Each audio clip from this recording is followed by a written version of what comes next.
There we go. So welcome to the November general meeting for the Star Academy PTA. Great to have everyone on, and a lot going on this month. So, even if you're not here live, hopefully you'll be able to see the recording and it'll answer some of the questions that a lot of folks have been having about all the events that we have going on and the different things happening at the school. Really quickly, my name is Sean Garcia. I'm the PTA president. And we also have Brenda on the call. Brenda is our secretary. And we also have Chris. Chris is our treasurer, and she's also our wellness coordinator. And then we have Kala, who is our new sergeant at arms on the call. Big up to the 3K parents. And then we have Jenny, who is our book fair chair. And we have Ellen, who is our new garden committee chair for STAR, which is a shared committee between STAR and TNS. So Ellen's holding it down for STAR. And then, of course, we have Darlene on the call, who is our school principal. And we have Shai on the call, who is our parent coordinator. So maybe we'll shift into the principal's report and give the floor to Darlene. Hey, hi, everybody. Happy Tuesday. I hope everybody's having a good beginning of the week.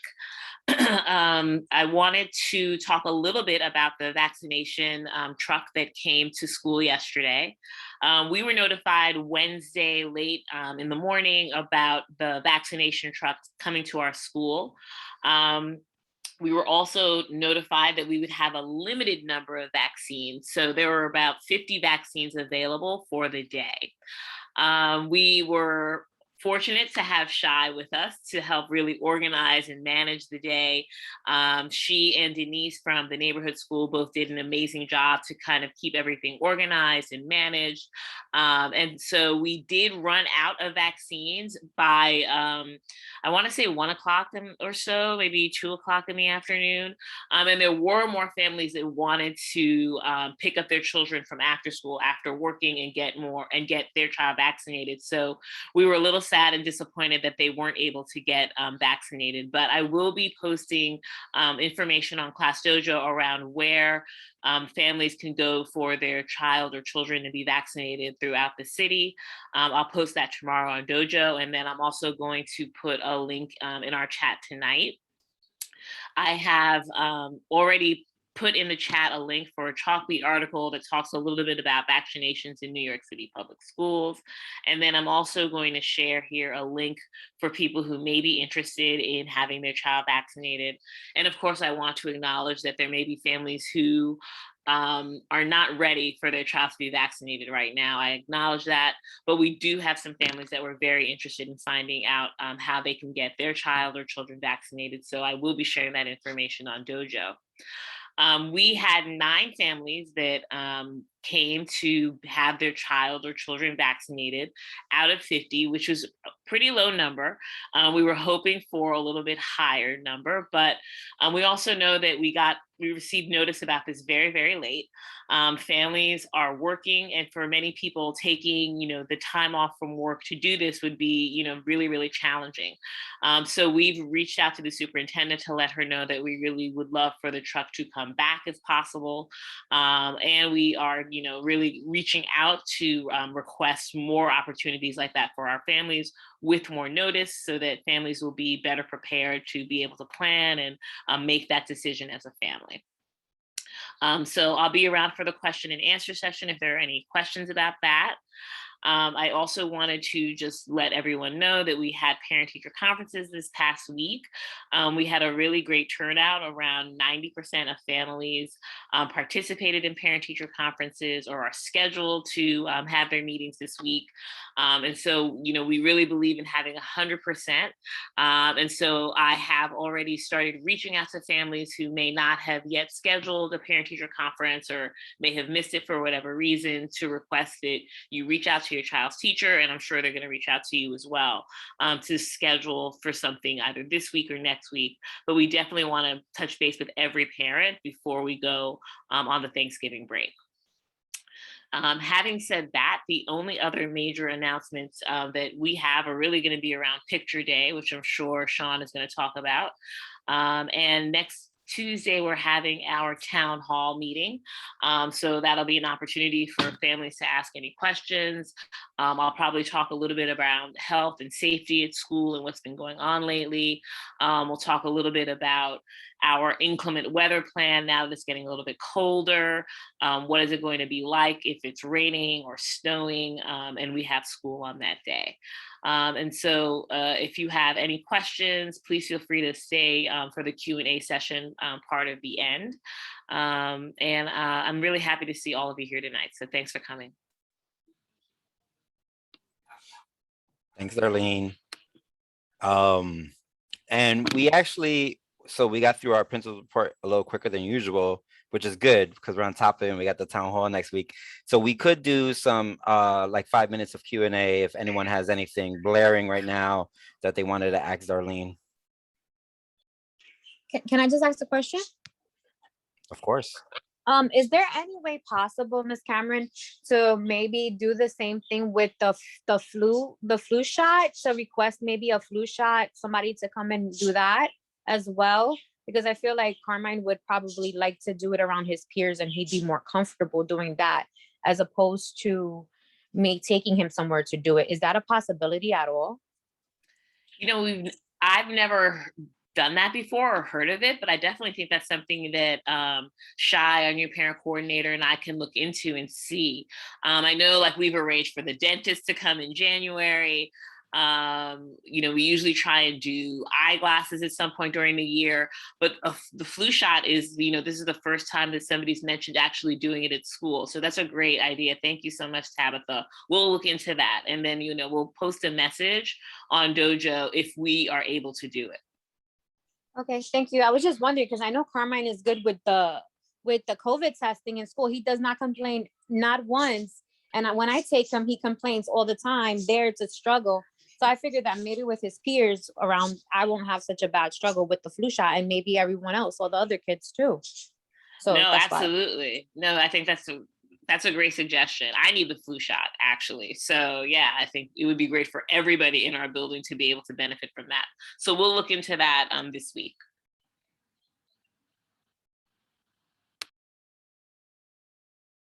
Any other questions?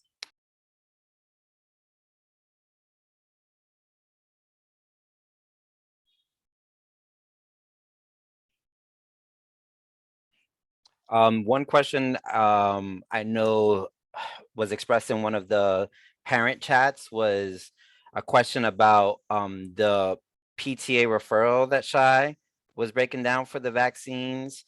Who is, you know, kind of monitoring that referral, and like how do we know how much referral funds has been generated for the school? When's that money coming? Who's it coming from? Who's writing the check? Yeah, that was one of the questions. Yeah, I could totally speak to that. So we had got some pushback because we were not even listed as one of the organizations to be referred under. It took almost an hour for them to find TNS's proper name as an organization. So what I did was I emailed the superintendent as well as my direct supervisor, who is the community organizer, to kind of follow up with Vaccine for All, who were the people who hosted it for us, to see what they can do about it. On my end, we do have a list of families that participated, their names, their numbers, their addresses, so I know exactly who was there and exactly how much we're entitled to, which is $100 per family, so that's $900. There wasn't a website on Vaccine for All that we can register ourselves as an organization moving forward, but I didn't want to do that until I found out and confirmed from the superintendent that, you know, that we already were listed. So once we cross that step, then I'll be able to find out like who's giving us this money. Like, do we get a pandemic EBT card like that? Or we're gonna get a separate account? So I'll definitely have those answers by the end of next week. Awesome, thank you. Anyone else had any other questions around the vaccines or any other general questions for Darlene? We can also, if questions come up, we'll have time in the end of the meeting as well. Okay, awesome. All right, so let's get into all the business that we have going on, all the new business. So again, we have a couple of different events happening. You know, it seems like it's all happening at once, but what the thing is, when the beginning of the year, we're kind of just getting into our groove as a PTA, and then we start having all these meetings and coming up with all these great ideas, and now we're putting them into action. So we are going to be having our next picture day. Thankfully, we were able to source a company that we're very happy with their price structure, and also some of the benefits they are offering on the equity end, which is important for us as a Title I school, something that we're always considering, making sure that whatever companies we go with, they have accessible and affordable options for all the families. And big ups to Jenny. Jenny did the bulk of this research to source the company and being in contact with this guy that sounds like Count Dracula, but he's really cool. And so, yeah, so we're going to be having our picture day, as many people have already seen. We're going to be having that on November 18th, and that's a Thursday. And the reason we went with that date was because we were really trying to ensure that there was at least a nice 3 to 4 week period before the December holiday breaks, which a lot of families like to get pictures before that holiday break and use it as presents and stuff like that. Last year, because of the pandemic, we didn't do our picture day until the spring, but that's not the normal. The normal is that the PTA tries to organize it in the first half of the year. So we're thankful to have gotten that date. Some people have been asking about a potential makeup date. And so we definitely will have a makeup date, but we are really trying to encourage people to, if they can do the 18th, to try to do it on the 18th, because a makeup date will probably be just getting our photographers in for an hour or two, some additional day, probably after Thanksgiving. No guarantee that the pictures will be ready before Christmas break on the makeup day. So we really want to encourage people to try to do the 18th if possible, but if not, there will be a makeup date, and we'll announce that in the next week or so as we work it out logistically between school staff and with the company. Another thing about the company of note is that they are offering complimentary packages for some of our families in need. And so we've been working with Shai and Darlene on, making sure that families who need that kind of support are aware of it. And it's just a really dope offering. And then also too, they've given us discounts on all the packages, and it's just been really refreshing to work with this company. We are collecting the funds this week. So some of you have already gotten your forms from your child's bags and have been returning them either to your teachers or to school staff. Also too, we're going to be setting up a PTA table tomorrow morning and also on Monday morning at drop off, where we'll be collecting picture money as well. And we'll get an announcement out about that tonight so that people are aware that they can also turn in their money either tomorrow morning or Monday morning. Initially, we were trying to get all the funds in by Friday, but because of Veterans Day being Thursday and that kind of throwing us off, we want to make sure that we're giving parents enough time to turn in, their orders. There's been questions about, like if I want to do sibling pictures, can we do cap and gowns for fifth graders? On the sibling pictures, you just make a notation on the order that you are doing sibling pictures and just put the sibling's name. For the cap and gown, I want to throw that question to Darlene and Shai. If you do we have cap and gowns available for that kind of use for pictures?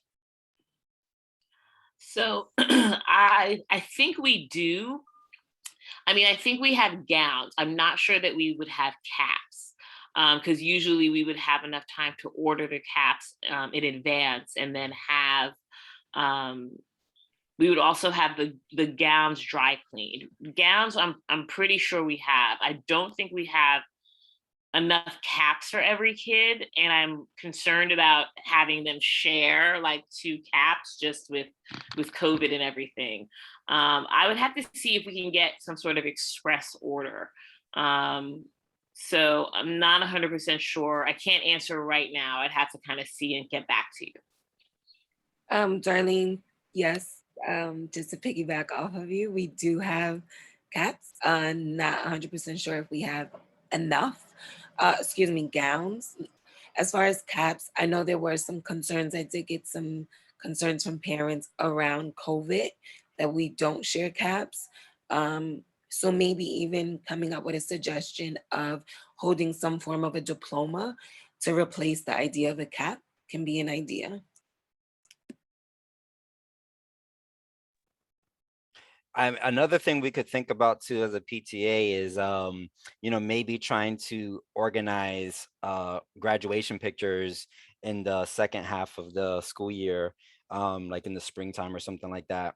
A special day where the company comes in for an hour or two and just does the fifth graders. That is an option that we can investigate and see if it's available. Sean, I think that's something we should definitely revisit for multiple reasons. One, for time sensitive purposes, just paying respect to the schedule, making sure that we meet that dismissal time.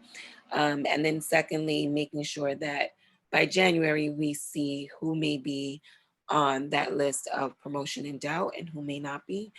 So we don't want to give any false hope before then. So I think we should revisit that idea. Yep, and a couple of people in the chat are agreeing with the idea.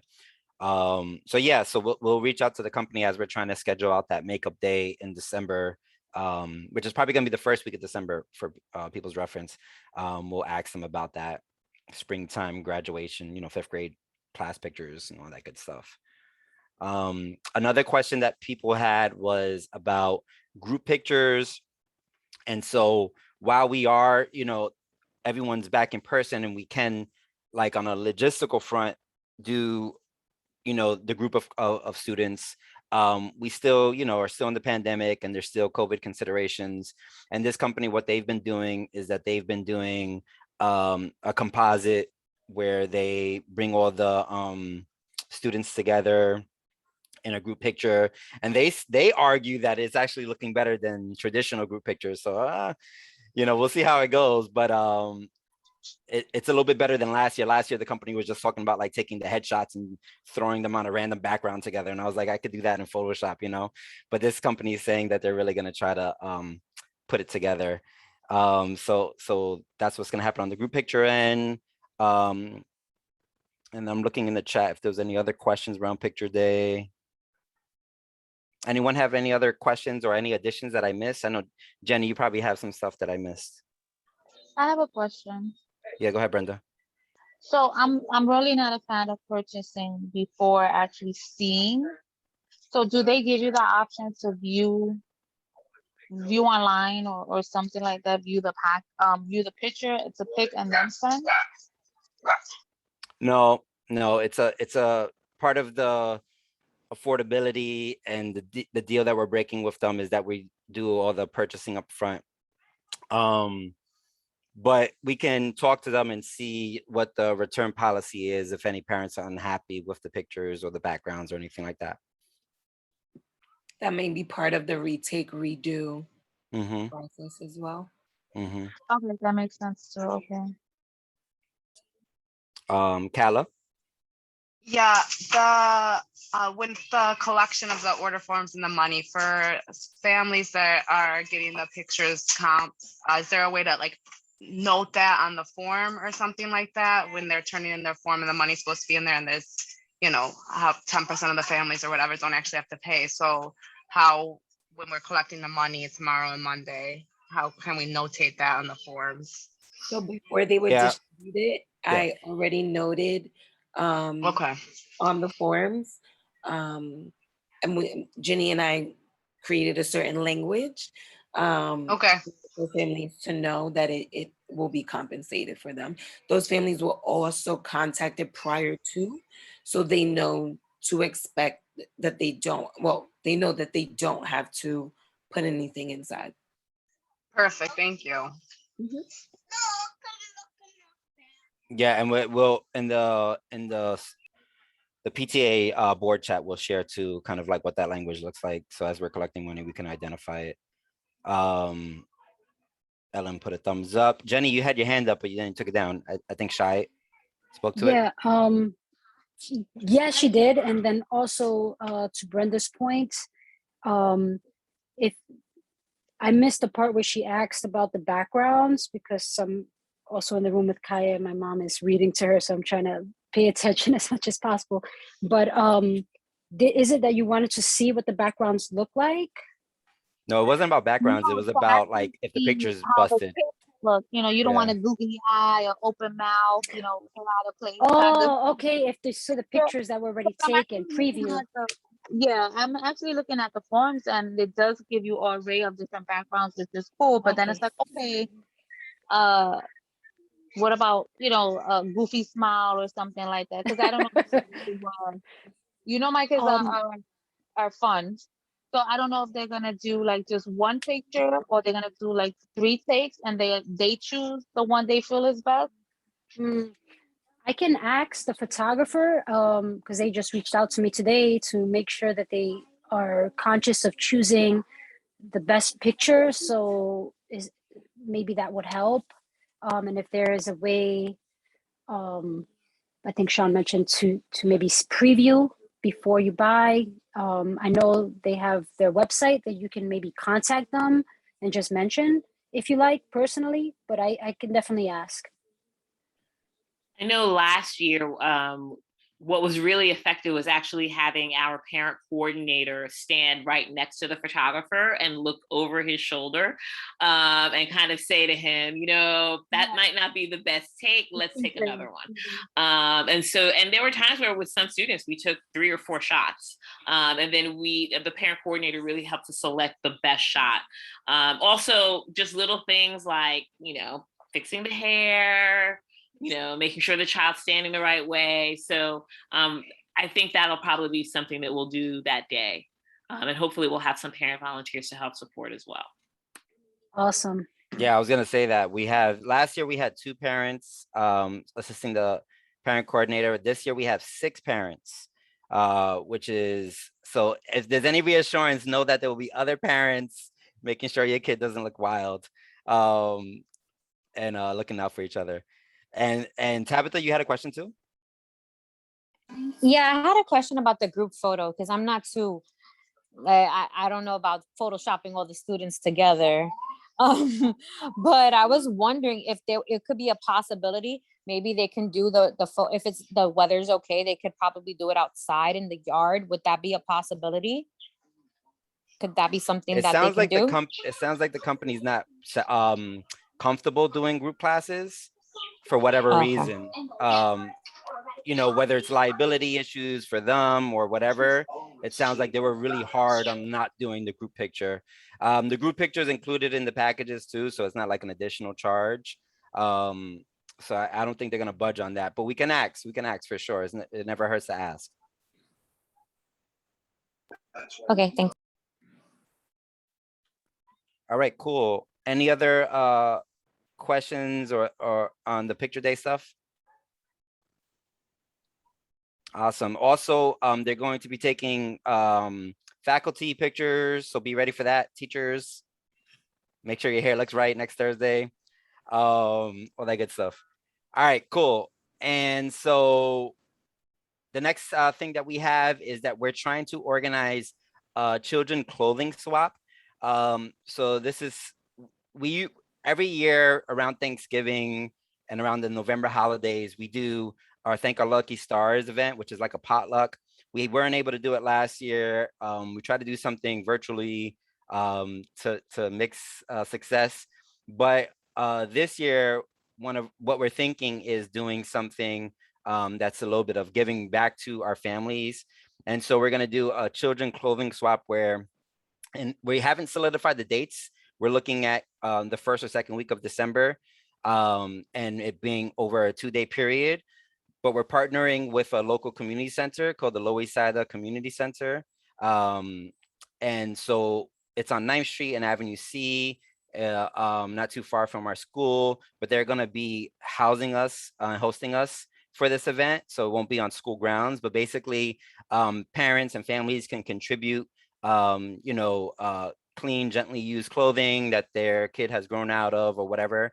And also take as much as they need. There's not a requirement for you to make a donation for you to come and take stuff. And it's not going to be gender specific. It's just going to be based off of sizes.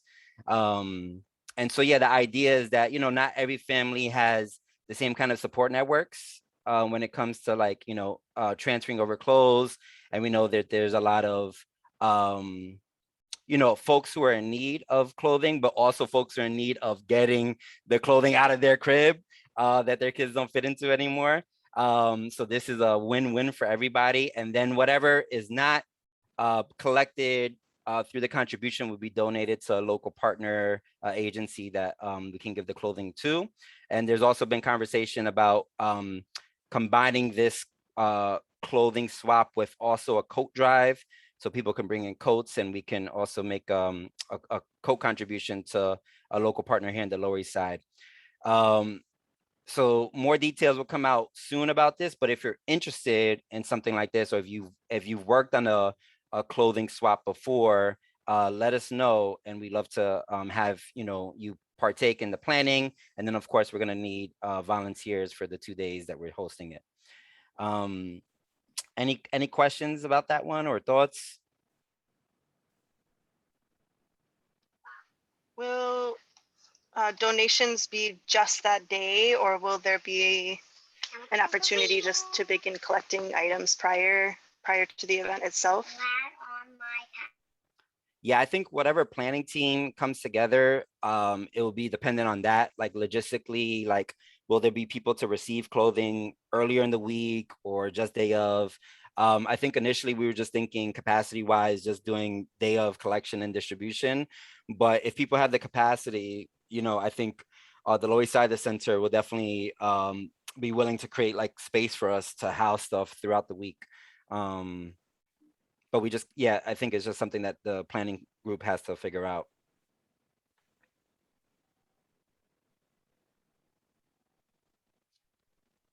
All right, cool. Awesome.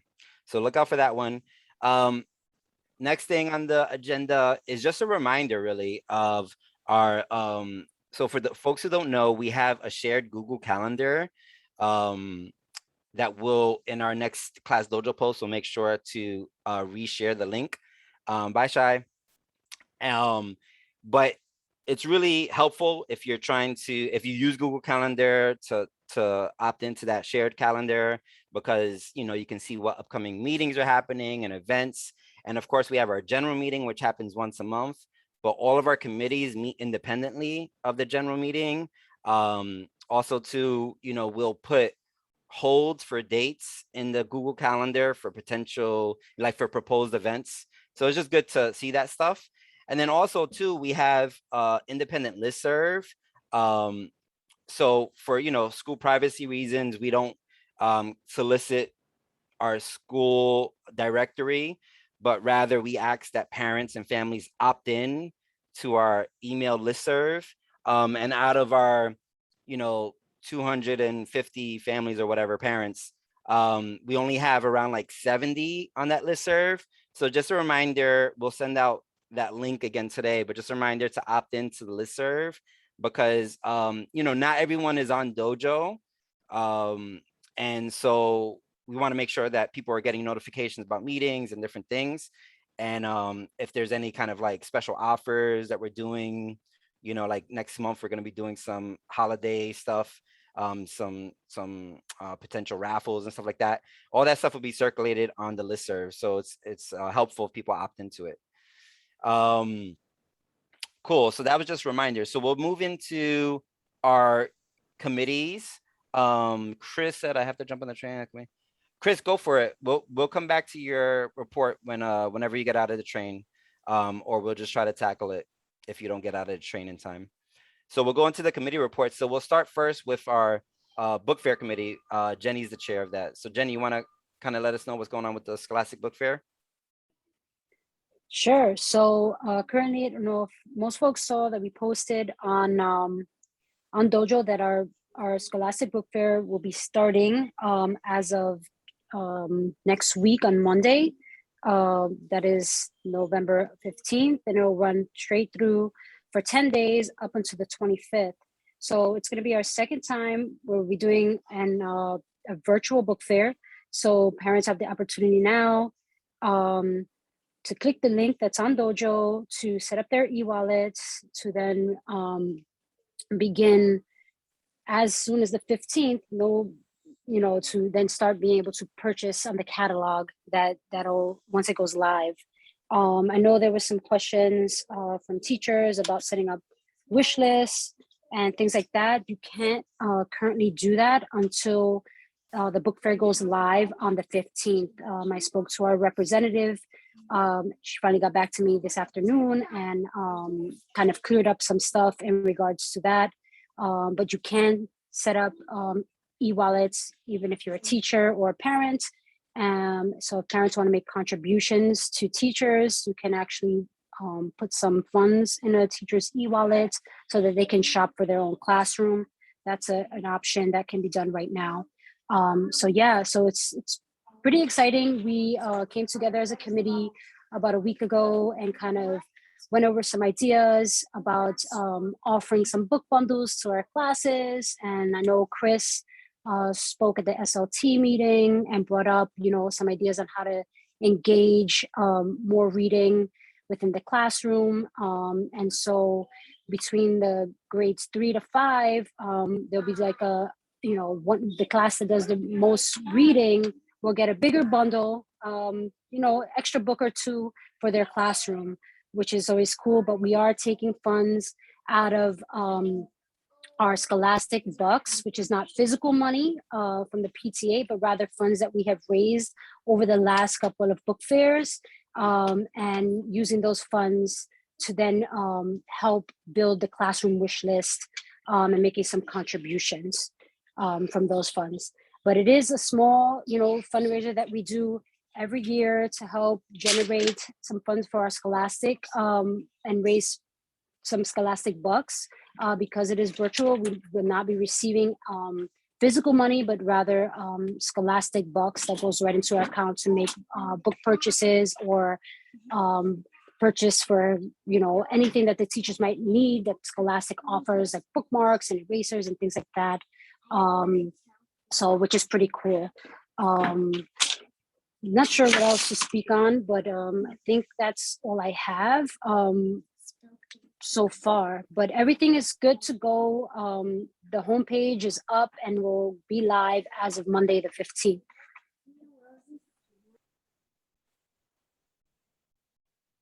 I don't know if folks have any questions or if I missed anything. I don't have my notes with me, sorry. So I'm just going off the top of my head. Yeah, no, I would just add for folks who are new to the PTA, our Scholastic book fairs, historically, we've done 2 to 3 a year. Each of them can raise up to, $3,000 or $4,000 a book fair.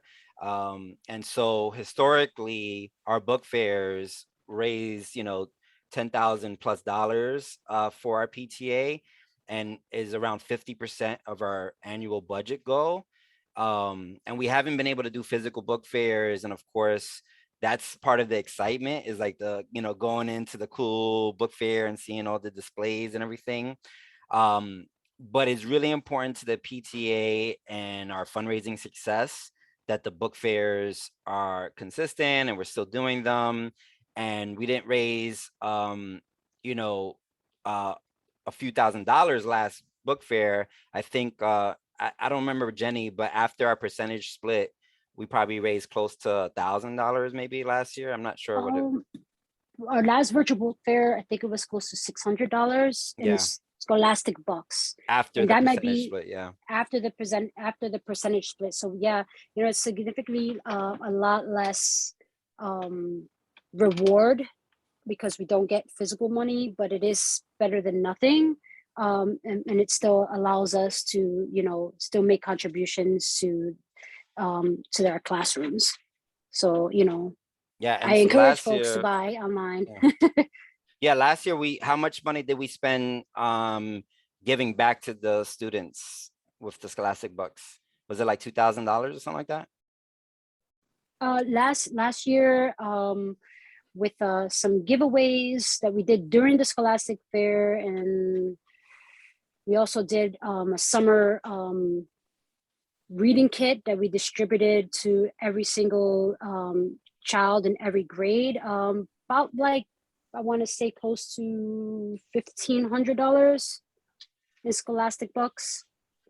Yeah, so just to bring home the point that even though you might not feel as excited as a parent to shop virtually for the book fair, it really goes to important cause to support literacy and to support reading in our school. And hopefully soon we'll get back to our in-person physical book fairs and we can continue to create that excitement. But again, some thoughts that were put out there was like, how do we use the funds to support our readathon in March? How do we potentially do another giveaway before the summer? We can't do those kind of things if we don't raise the money to do it. We don't have an unlimited amount of Scholastic bucks, unfortunately. So definitely, spread the word about the book fair when it goes live. Like the dojo post when we're doing the countdown to the Scholastic Book Fair. And also too, the cool thing about the virtual book fair, unlike the in-person, is that you can share that link with your whole family. So tell all your family and friends, hey, buy some books on this book fair. It doesn't matter if it goes to a star child or their child or whatever, 25% of the overall sales will go back to the star community. And that's kind of an important message to bring home, I think. Yeah. I do have one note. In your child's backpack, the principal's letter was sent out, so the link is there. And we also were able to generate a QR code, which makes it much easier to scan. And it takes you right to the homepage where if you haven't set up your e-wallet, I know I sound repetitive, but it's very important to do so in order to purchase. It'll take you right there to set up step by step. And also Kala put a fantastic video together. So if you have any confusion, please do watch that video as well. And you could also share that QR code with friends and family. So, it also helps with raising our funds a little bit faster. So definitely check that out. It's also on Dojo, and we'll also repost sometime during the week. Thanks, y'all.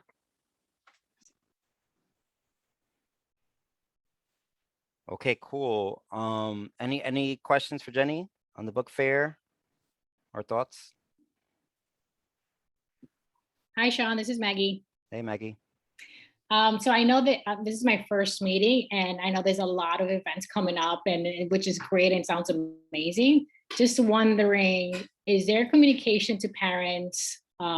Is there like a monthly event, one pager that goes out to the parents, or is it being sent by email? Just to kind of follow each event and everything of the great, a lot of people I'm sure put time and effort on these events. So I'm just wondering, how do parents catch up with all these events? And how do we kind of also increase the attendance too, right? I'm not sure how it has been in the last month or so. Just trying to get a take on that. Yeah, so welcome back to Maggie and Alex, back to the STAR community. They started back yesterday. Hi, Ms. Rice. So in the past, we had a physical newsletter that we were generating that had like the upcoming events and stuff like that. We haven't had that in the past year and a half, but Okay. we are gonna later on in the conversation, I know me and you had talked offline about this, trying to reform our fundraising committee. And that's one of the projects that we were thinking that the fundraising committee could take on, is like setting up like like a bi-weekly newsletter or email that's going out about the different events that we have coming up, not only fundraising events, but just events in general. So right now we only have Class Dojo, the resharing on Instagram, which we don't have a big followership yet, and the Google Calendar. So we do have those, but we need someone to kind of step up and help with that. Okay. Are you volunteering? Is that what I'm hearing here? I don't say nothing. Alex is smiling right over here. You brought it up. I'm just saying, no. Yeah, I mean, and also it doesn't have to fall on one person. It could be a responsibility shared between like 2 or 3 people. Okay, absolutely. Yeah, I'm happy to help. All right, awesome. Cool. So the next committee report is on the wellness committee, and Chris had to jump off because she's in transit. So I'll try to do my best, but others chime in if you have anything else to add. The Wellness Committee, for those who don't know, last year the Department of Education allocated funds to train wellness ambassadors, which are parent leaders from every school, training them on kind of mental health support and just like wellness practices in general, not in any clinical way, but just in a peer support manner.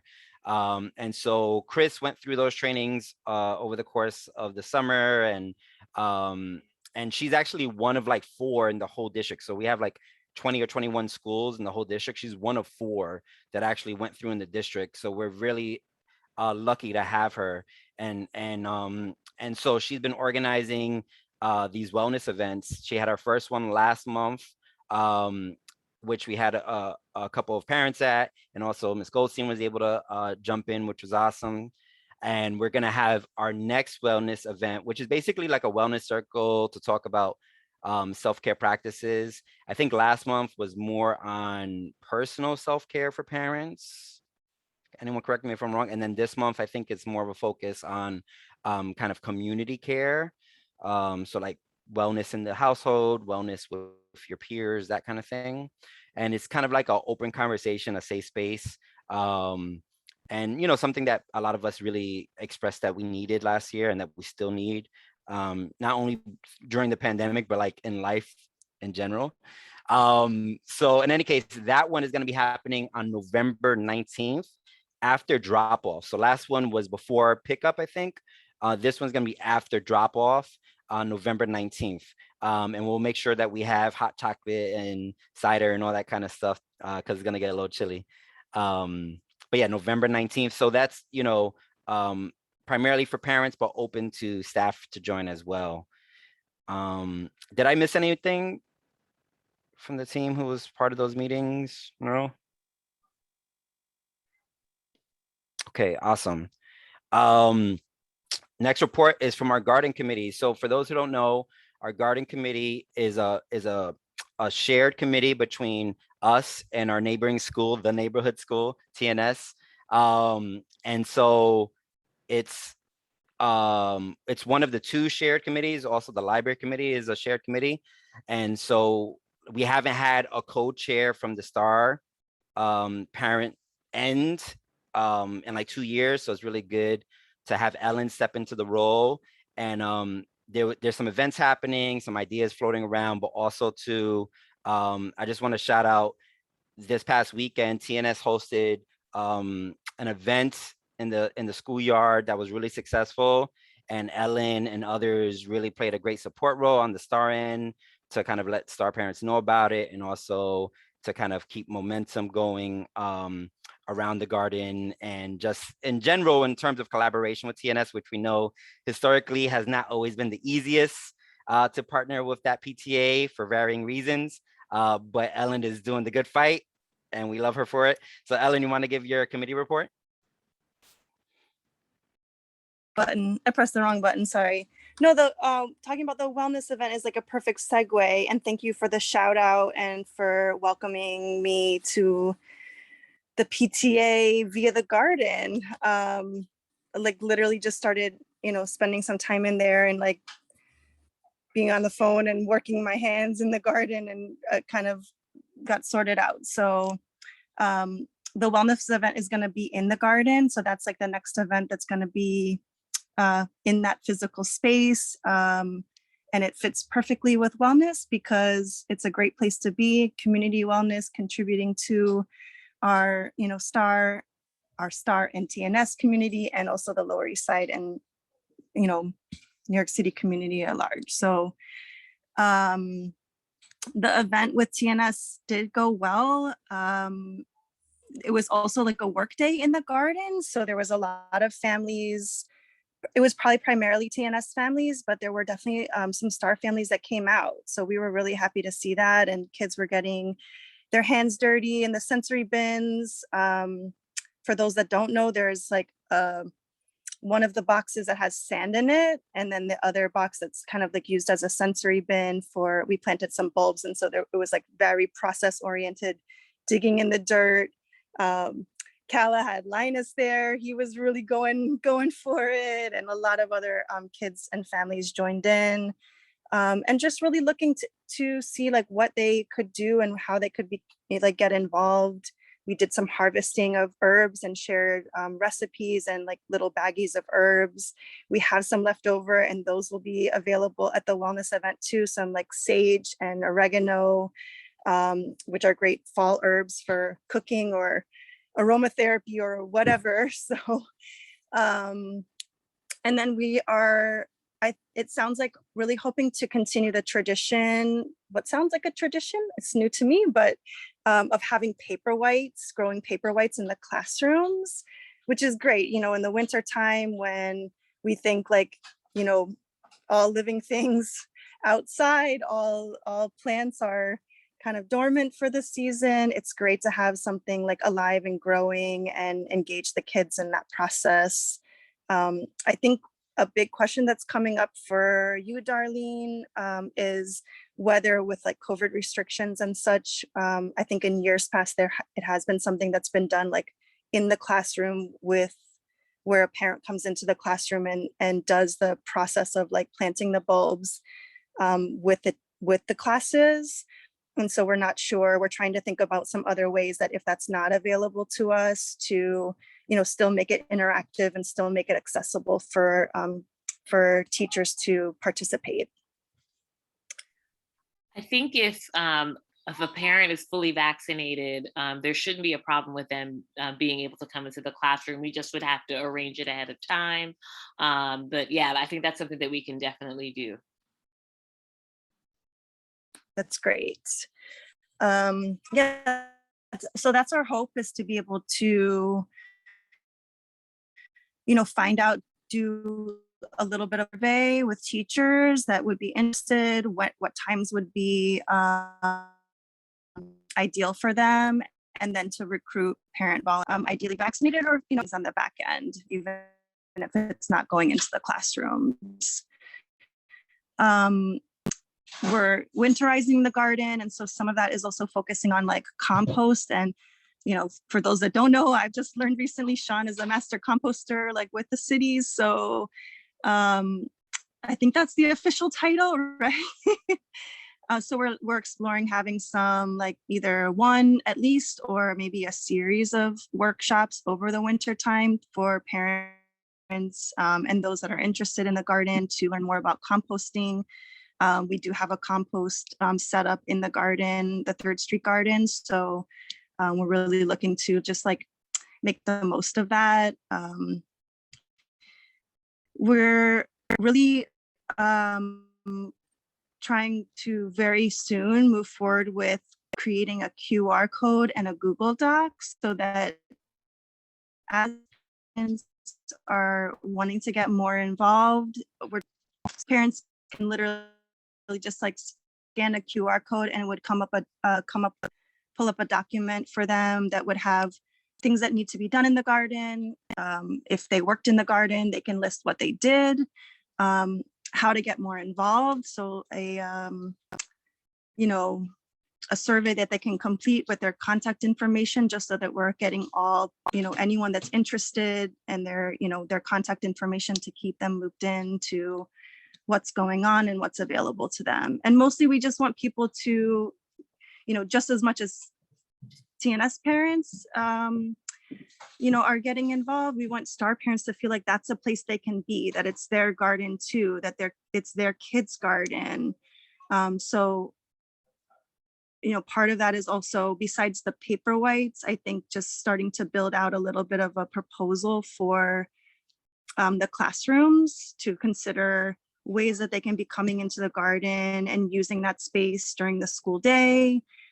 Ms. Schneider, I'm so glad to see you here. I think there's like awesome opportunities we could totally talk about, some of the, you know, therapeutic offerings of the garden space as well. So I just think there's a lot of opportunity there. So we're trying to just build out a little bit more of a proposal that we can share out to the school community and get some feedback about how to partner and make it easy for teachers to come out and have parent support so they can spend time in the garden and have it fit with their curriculum and what they're already doing with, you know, teaching the students. So sounds lofty, but, you know, we'll take little bits and bites here and there and approach it. There's going to be just a lot of that planning going on over the winter. So if you're interested, we're going to be setting up another committee meeting here in the next couple of weeks, and we'll put that out. So if you're interested in joining, you know, some of the planning efforts, then please look out for that.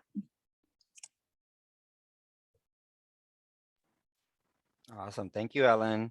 And yeah, I mean, I think too, it's important folks to know, a lot of people have thought the garden is a TNS space. And while there might have been more activity by TNS parents throughout the years, it really has, the thought process is that it's a shared space. It's a place for parents to come together, for kids to come together, for teachers and parents to come together. And so there's so much potential in that space that I'm very excited to have Ellen and others working on, you know, making sure that we can really get STAR parents integrated into that space and feeling some ownership over it as well. Any questions on the garden committee stuff from anybody?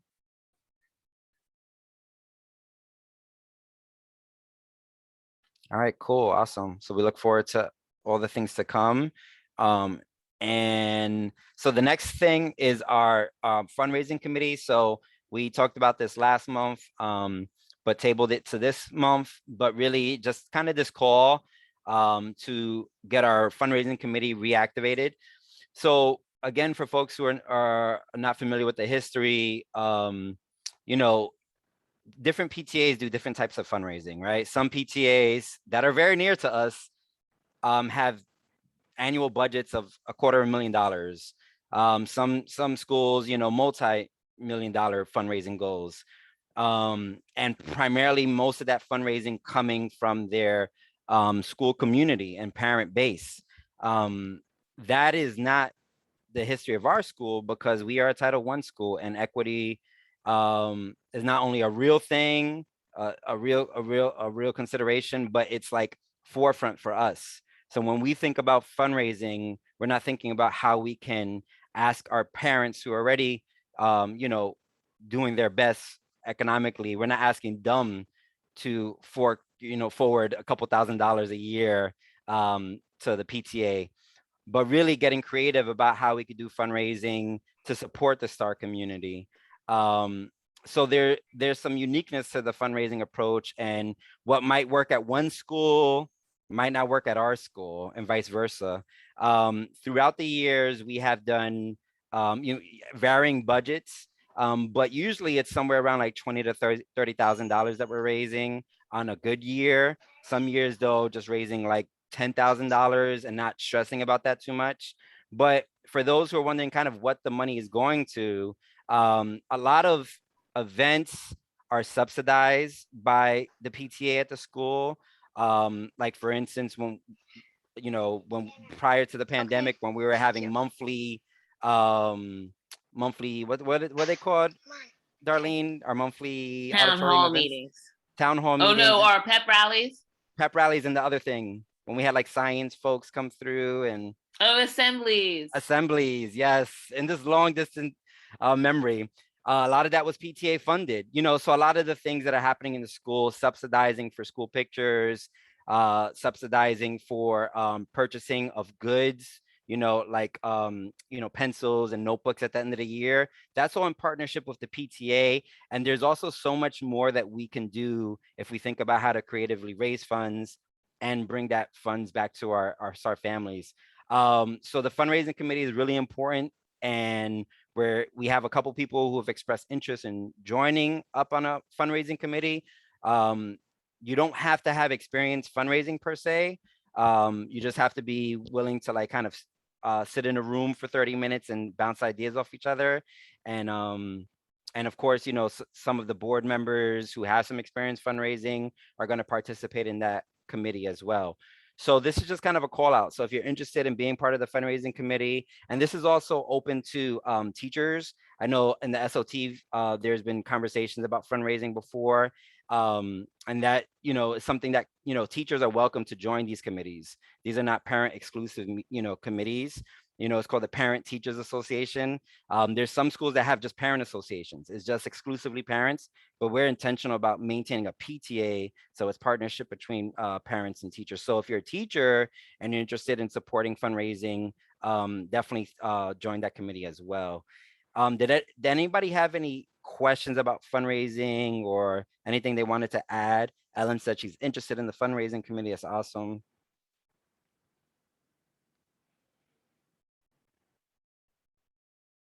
Cool. All right, cool. So we'll put out another call. There's a couple of people saying that they're interested, and we'll make sure that we get y'all all linked up for a committee meeting.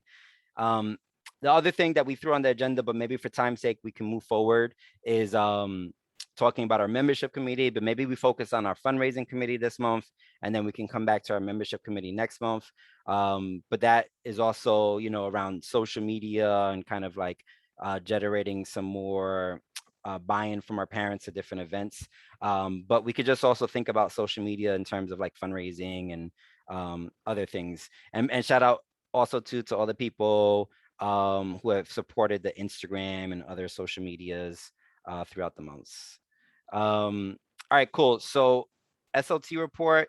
I think Chris was scheduled to get the SLT report, but if anybody else who's an SLT member wants to kind of just talk about things that happen at our November meeting. This is our school leadership team, which is a body of parents and teachers. I could speak to it a little bit. We spent some of our time during the SLT meeting talking a little bit about our school-wide comprehensive educational plan. So our goals for the year, one of our goals was around math data. And so we're still thinking about how we want to draft that goal and what we want to basically kind of assess our school on in terms of providing to the superintendent an end of year goal. I'm trying to think of what else we talked about at SLT. We also talked about technology and providing students with access to technology at home in case we were to go remote. And so one of the things we talked about was how we have received a grant for 100 Chromebooks. And so we want to plan over the next few weeks to provide our 3rd, 4th, and 5th graders with a Chromebook and a charger that they can keep at home in case, we were to go remote suddenly, whether it was as a classroom, as a school. We also want the students to be able to have access to technology at home to really just increase their technology skills. We know that being able to access technology and learning about, computers and how to navigate the internet, how to become more savvy as a person when using technology is going to be important to our students, not only now in terms of them being students, but their lives and their careers moving forward. So we want to be able to provide that as a way of being culturally responsive to our students. Those were kind of the big major things I think we talked about at SLT. I'm not sure if there's anybody else on the call who remembers anything else that I might have forgotten, but please feel free to jump in.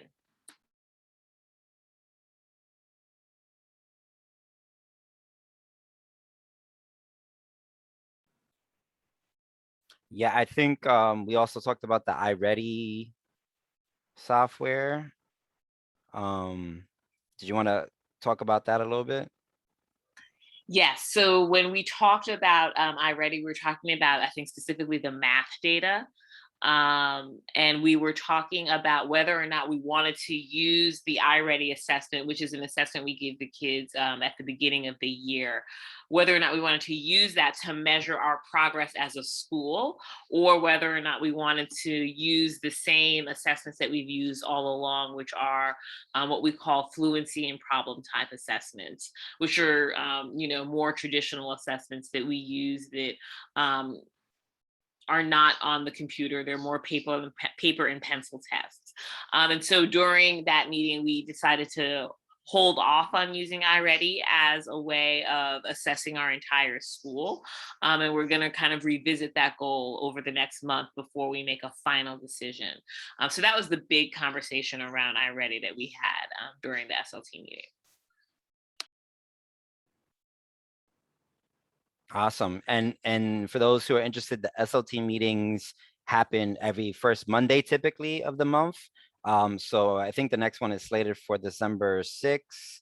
But things get a little sketchy around the holidays. So just watch Class Dojo to make sure that it's still gonna happen. But it's definitely open December 6th. Yeah. Okay. At 5 o'clock. And open to all parents to join up on that. All right, cool. Thank you so much, Darlene. And really quick, Chris too is not here to give her treasurer's report. I'll make sure that we circulate it around after the meeting, the Google Doc with the treasurer's report.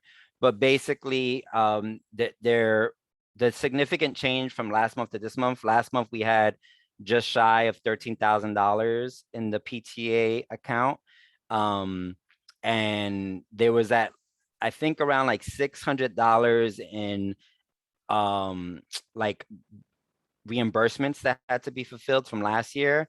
So those are finally completed this week. I'm not sure the exact number, but somewhere around there. And there was also some checks that we received, small checks for like $25 and $100 for different reimbursement stuff that we were getting back, and that will be reflected in the report as well. But not much movement outside of that. So kind of steady around that $12,000 to $13,000 budget. And then we have, again, the additional funds for Scholastic dollars, which I'm not sure what that number is. Jenny, do you know how much Scholastic dollars we currently have? A little bit over Roughly? 1,500. Okay, cool. Awesome, cool. So that is, or is there any questions about budget, about the finances? All right, cool. So that is our scheduled agenda points. So now we're moving in for this last 22 minutes. We're moving into our open floor, Q&A discussions, all that kind of stuff. And I know, Sabrina, you and I had talked offline. There was some stuff that you wanted to bring forward to the parents' attention. Did you want to do that now? Sure. All right. Well, hi, everyone. If I haven't met you already or taught your child, I'm Sabrina Faust. I'm one of the 4th grade teachers. Thanks for having me today. I wanted to bring up an issue that came up in our equity committee and has just sort of been a part of our lives at STAR that your child might not be sharing when they come home. And so this is really just to bring this issue to your attention right now. I'm totally open to any ideas you might have on how we can take action together here. And definitely spreading the message would be awesome. So it came up at our equity meetings this week or last week or so, that our building kind of needs some extra love right now. So we currently have a night crew of custodians that is contracted outside of the DOE. And so our school has had very little control over what is happening at night. And because of that, our night staff is often inconsistent, absent, or late, which has led to some of the following issues. So teachers have found that their garbage cans have not been emptied overnight. Toilet paper in various bathrooms, both for kids and adults, aren't being filled consistently. Classrooms, hallways, staircases, and bathrooms aren't being properly or consistently cleaned. And because of this cleaning, bugs are becoming a bit of an issue. There have been flies in classrooms, in hallways, and other bugs as well, from my understanding. We haven't seen them in 4th grade, but it's happening. It has been happening pretty consistently that students are not able to use the bathroom on the 4th floor due to inconsistent cleaning, which leads to lots of time being spent between having adults shuffle students to the 2nd floor, the 1st floor, the 3rd floor to use a different bathroom. And our water fountain and plumbing has been a huge issue that we've been pushing to really advocate for our end. There is an issue with water pressure, which basically means, especially on the 4th floor, that toilets don't flush properly and water doesn't come out like fast enough, which affects when students are like refilling their water bottles during the day or trying to wash their hands. That is, of course, not related to the issue of having a night crew. And this last issue I'm skipping, sorry, I think that has been resolved. All of that is to say 2 different things. One, we know that our custodial staff is working really hard and trying to meet all of our needs throughout the day, often doing jobs that are outside of their regular role because they are trying to work really hard and make up for the night crew that is not meeting our needs as a school right now. And the updates I can share are that Ms. Parker, who many of you may know as well, was speaking with our UFT safety rep and our director of facilities. And I know Ms. Cameron, you've been really involved in that as well. So like, if I'm not covering anything, please feel free to jump in. But we were told that we would get a point-by-point plan of when everything was going to be fixed. And the latest update I got from Ms. Parker this morning was that we got a short update saying, yes, sorry, Ms. Parker's with our teachers union, that some pumps are being replaced. The job was approved a while ago. The pumps were ordered, but we're still like doing a lot of waiting and waiting and waiting. And so my ask of all of you is that if you could, check in with your child, see how they're feeling at the end of the day when it comes to things like that, might be affecting them, and they might just like, they come home and talk about their friends instead. And also, if you have any ideas for any ways that we can take action as a school, as a PTA, anything you think we can do on our end on the equity committee, I would love to hear it. And also just reaching out to other families, spreading the message. We really want this building to be like a safe place for our students, where we're worrying about reading, writing, math, friendships, not worrying about like, is there toilet paper in the bathroom? Has our rug been cleaned? Like things like that shouldn't be a part of our school day. So yeah, thanks for having me. And Ms. Jalissa and Ms. Schneider are here too. Feel free to jump in if I missed anything. Thank you.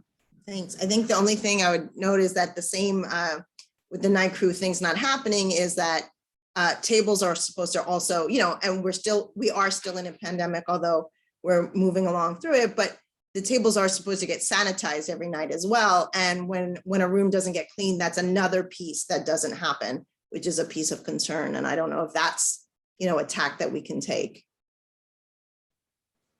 Yeah. And thank you so much for bringing this to our attention. And, that's why we love having teachers in our PTA meetings, so we can have these dialogues. And I would also just say from a district perspective, as someone who participated in kind of some of the walkthroughs prior to the school year from the Department of Education's facilities team, there was a lot of promises made in terms of upkeep. And of course, there's like strain on capacity, the whole city's strained, right? So there's, there's some obvious considerations there, but there was a lot of guarantees from the mayor and from the chancellor about keeping schools safe, and extra federal funding going to support that, going to support this these custodial staffs that are coming from a third party. There was a lot of promises made in those walkthroughs that I was there for, and I can hold people accountable for. And so it's like, not only is it like facility issues that you're bringing up that are just concerning generally, but it's like a pandemic. and it's like federal money is supposed to be coming in, and what's going on kind of thing.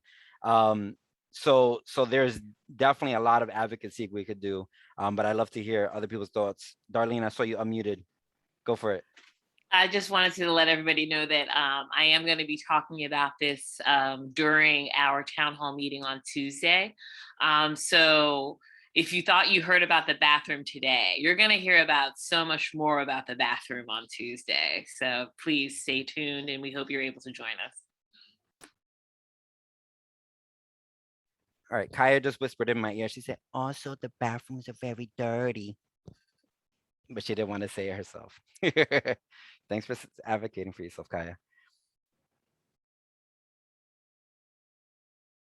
Yeah, I think Ms. Faust suggested just talking to the kids, and primarily, we're talking about the 4th floor bathroom, which is, primarily where our girls go to the bathroom and where all of the adults go to the bathroom on the 4th floor.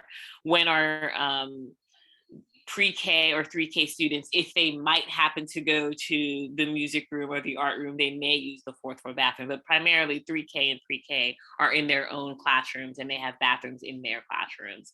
But primarily our 1st grade through 5th grade, our kindergarten students, when they go to art, music, or phys ed, if it's indoors, will have experienced the 4th floor bathroom. So. Right now, there are 2 bathrooms in the 4th floor bathroom that are out of order, and they were supposed to be closed off and signs put on. And we checked after school, Ms. Parker and I, and there are signs on the door, but they're not closed off. So that's probably helpful for the older kids who can read, but for younger kids who may not be able to read, they may go into that unwittingly and use it and then have a dirty, not working stall.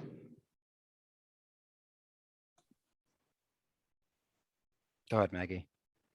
Now, I was going to say, in terms of finding solutions for this particular, as many of you have, I believe maybe in pre-K, there was a situation too in a classroom with Chelsea, and I can't really recall, but Ms. Cameron, any solutions that you're thinking of, in the next month or two, because that's a bit concerning in terms of, the 4th floor and not keeping up with the bathrooms.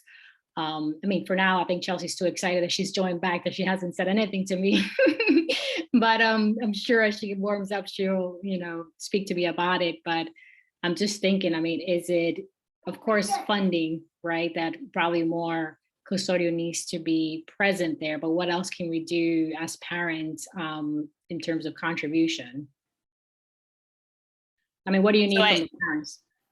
I think, I didn't know, Ms. Faust, did you have any specific suggestions that you wanted to recommend? I think right now, getting the timeline for finding out when the plumbing is going to be fixed and just finding out when are the plumbers coming. I think, that right now would be like the primary, thing that we want to find out. But Ms. Faust, I don't know if you wanted people to reach out to their local city council person or the superintendent. Yes, thank you so much for that reminder. I did have a little list here. If you are someone who is comfortable advocating and you're really interested in that, this is a great place for it.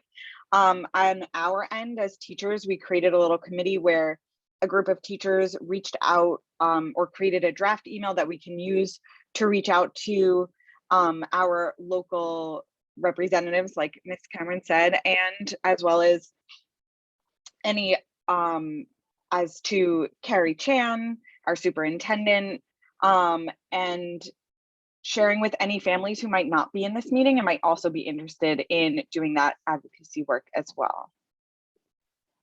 Yeah, definitely. And I would add to, I think it's important for parents to understand that our advocacy really stirs the pot. We in some ways have more negotiating capabilities than the UFT, than our community superintendent, Carrie. Like when we start speaking up and we get local officials involved and we move it up the chain to the chancellor, things get done. And so like really we should feel empowered that if the the things are not being solved, that we can really, you know, make it happen. And also too, you know, folks who were involved in the McKinley Park advocacy on the community board and went through that experience. You know, we have, you know, personally and also as a school, we have a very strong relationship with our local assemblyman, Harvey Epstein, and our local city councilwoman, Carlina Rivera. They're both personal friends of mine.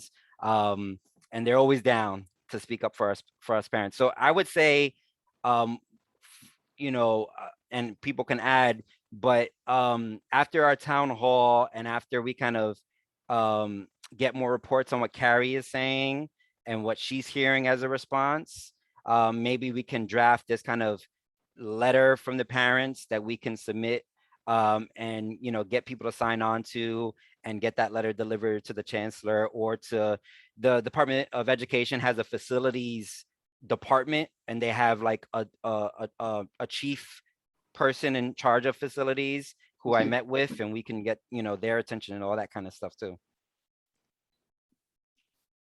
Sean, did you mention Harvey Epstein? Yep. Okay, because I'm familiar with him and I didn't know. So is he someone that I just reach out to? And I mean, I'm happy to collect, you know, signatures, write letters and whatnot, to kind of just make sure that we're on our end, our parents, you know, parents are doing what we can to make sure that our kids, you know, in terms of the school building and support the teachers as well. Yeah, I mean, Harvey and Carlina are down always. And like I said, they're personal friends. Like I have lunch with them, you know, that I was at Harvey today at a ribbon cutting. So like, because I do that professionally, I'm a community organizer. So I think though we want to hold off on that until we hear what Carrie's saying as the response she's getting, because we don't want to escalate something preemptively before our support channels are kind of like exhausted.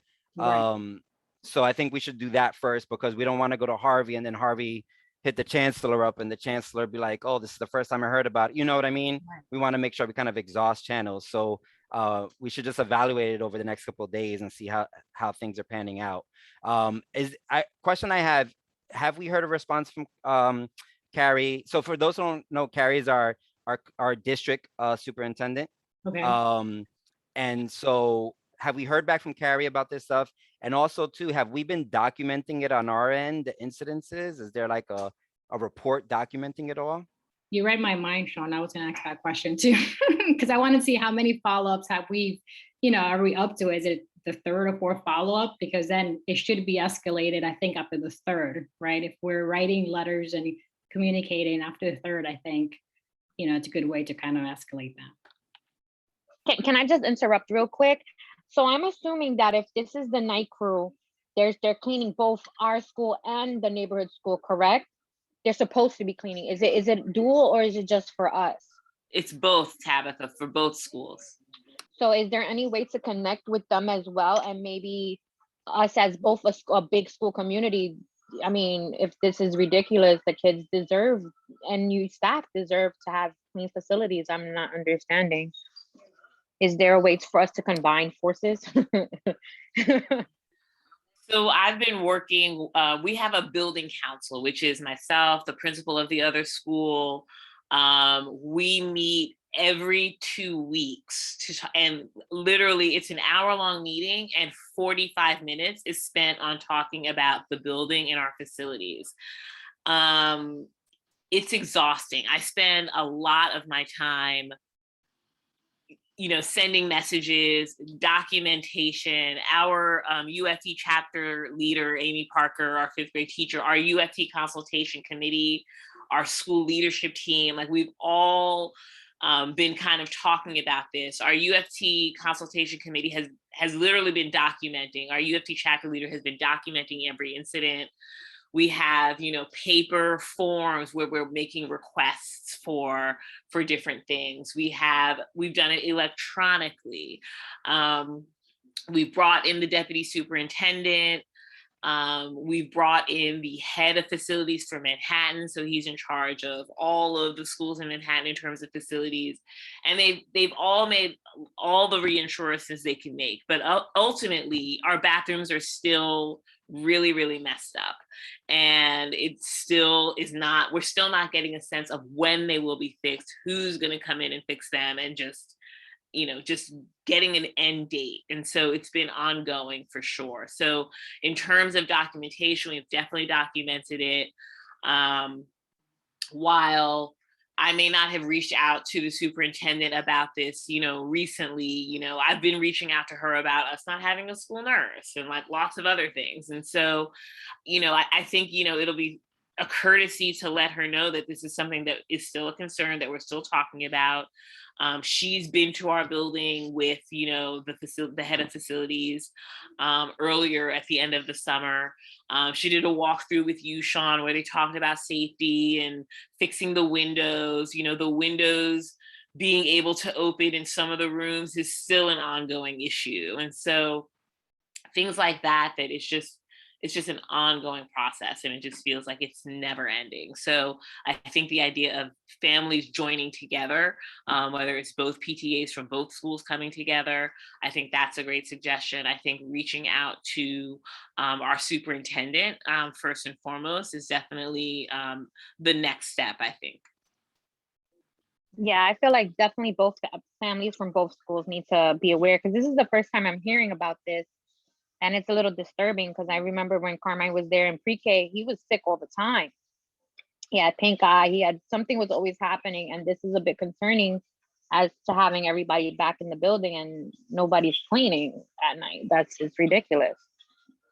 Especially for the littler ones, where they put their hands in the eyes and mouth. So. Yeah, so it sounds like following the chat and from what people are saying, I just want to say on behalf of the parents, thank you so much, teachers, and to Ms. Darlene and to everybody for, bringing this to our attention and doing the advocacy work already. And where I think we'll have a talk offline, the parent leaders, and then after maybe the town hall, we can, or maybe we'll have a scheduled meeting for like a advocacy committee that we can announce at the town hall meeting that we're going to be meeting on, this day at this time, and kind of go through what a letter would look like or what chains of advocacy we can do on our end. And we'll reach out to Carrie before that to kind of do that courtesy heads up. We coming for the chancellor. All right. Cool. Is there any other thoughts on that or any other questions, maybe not related to the facility stuff, just because we got 2 minutes left on the schedule tonight?